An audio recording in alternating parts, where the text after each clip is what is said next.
Hello, dear viewers of Love and Tears channel. Thank you for visiting and accompanying us.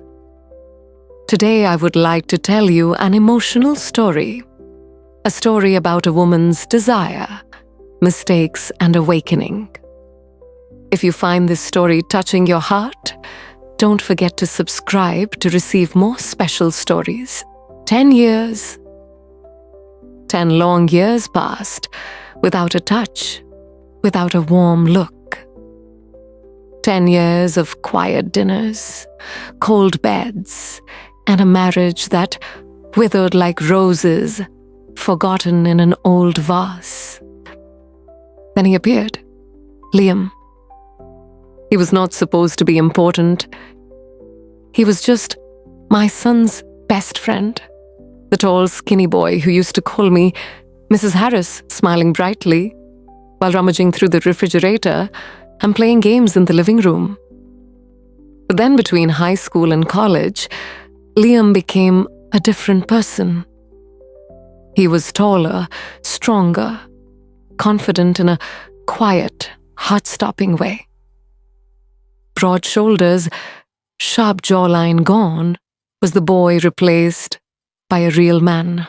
Every time I looked at him, I felt a familiar hunger, one I'd been trying to quell for a decade. At first, it was admiration, a fleeting, harmless glance.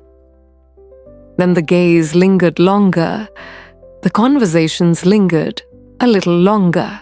That weekend, my son Ethan went camping with a group of friends. The house was strangely quiet.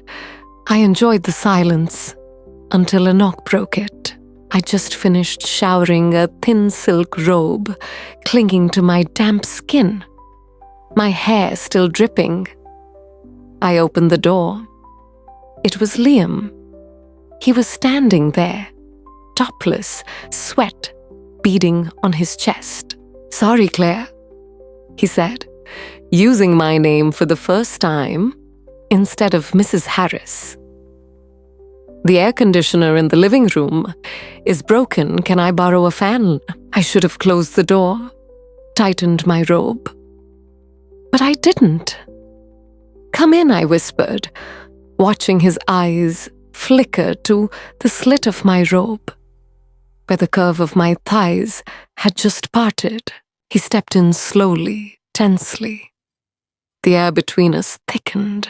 "It's hot," I added, brushing my wet hair off my shoulder, letting my robe slide down a little further. He swallowed. "Yeah," he said, his voice hoarse, his eyes lingering on my collarbone. Something had begun. Neither of us stopped it. My heart raced as he moved closer enough for me to feel the heat radiating off him. "Liam," I breathed my fingertips, brushing his arm. "You don't have to leave right away." His jaw tightened. "We shouldn't. But you don't want to leave, do you?" I asked softly. He didn't answer with words. He just leaned in a little. I closed the distance. It wasn't exactly a kiss, just a tangle of breath, the promise of something dangerous, inevitable.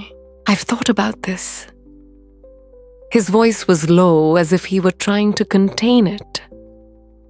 "More than I should. I should have said no. I should have pushed him away. But instead, I leaned into temptation like a hungry woman, because I was. And Liam was a salvation." The fan hummed in the corner of the living room, doing nothing to cool the heat rising between us. I poured him a glass of water, but neither of us touched it. He sat on the sofa legs, slightly apart, arms propped up on his knees. I stood at the kitchen counter, pretending to be busy, my heart pounding. Every time our eyes met, sparks flew, something no one dared to name. "You can go if you want," he said, but he didn't move. I shook my head, my voice a whisper. Stay. His eyes darkened, hungry, guilty, restrained. This isn't what I was planning to do today. Me too? I gripped the counter with trembling hands. But I'm not sure I want to stop. He stood up slowly, moving toward me. I couldn't look away. You're Ethan's mother, he said, as if reminding himself. You're also a woman. I lifted my chin, someone who hasn't felt anything real in years. That stopped him, but didn't make him run. I stepped closer, my fingertips brushing his arm, soft electric. He gasped. I don't want to hurt anyone, he whispered. But I can't stop thinking about you. My heart raced. Then don't. The moment exploded like a clap of thunder in a summer storm. He pulled me in his mouth, finding mine, no longer gentle, no longer slow. It was years of suppression unleashed. His hands explored my back, my waist, my hips, my hands tangled in his hair, pulling him closer. We staggered toward the hallway, lips still locked, breathing ragged.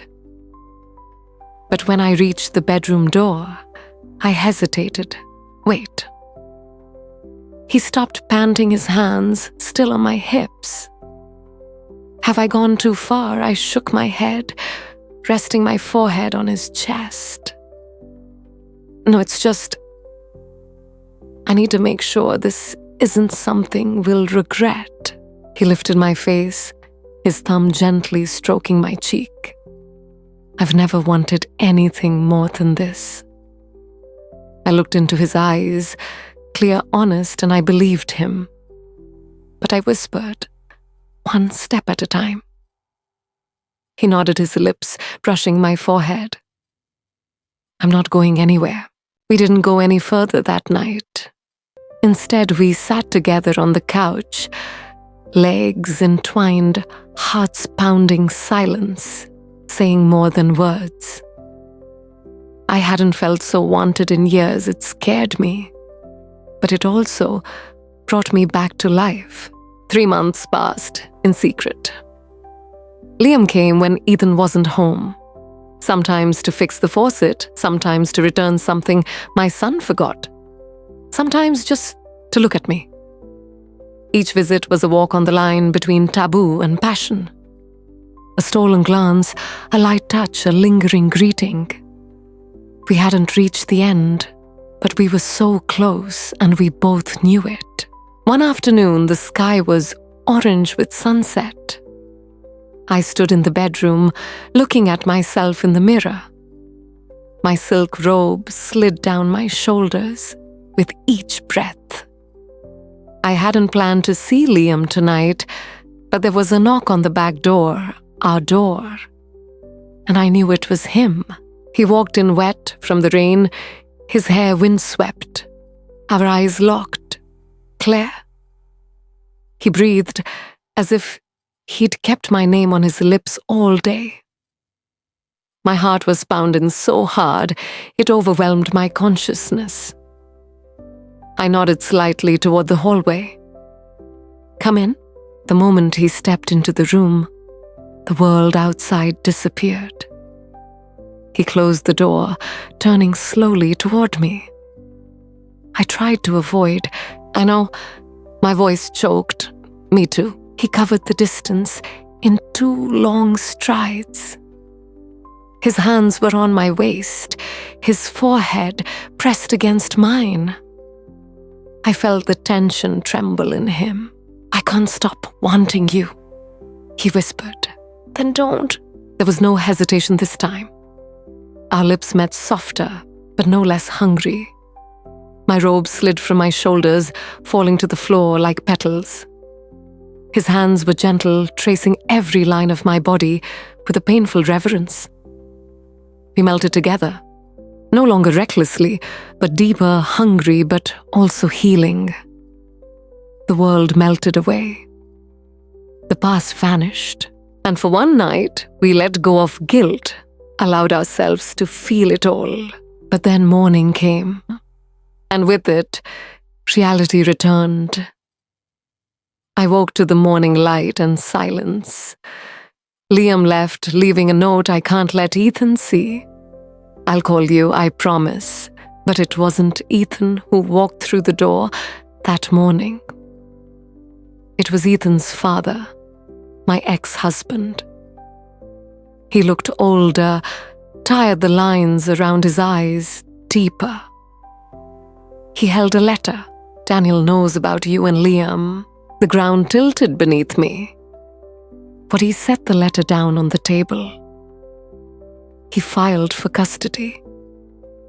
Said Ethan was no longer safe in this house. The words cut deeper than any knife. Safe only because I chose desire over caution. When I told Liam later, he didn't say anything, just pulled me into his arms. "This is your fault," he said. "No," I whispered. "It's your fault. I know what we're giving up." "What do we do now?"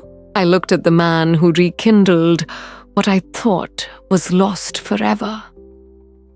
And I had no answer. I don't know yet. Thank you for listening to the story of the Love and Tears channel. If you want to continue following emotional stories like this, don't forget to subscribe and share so we have the motivation to bring more stories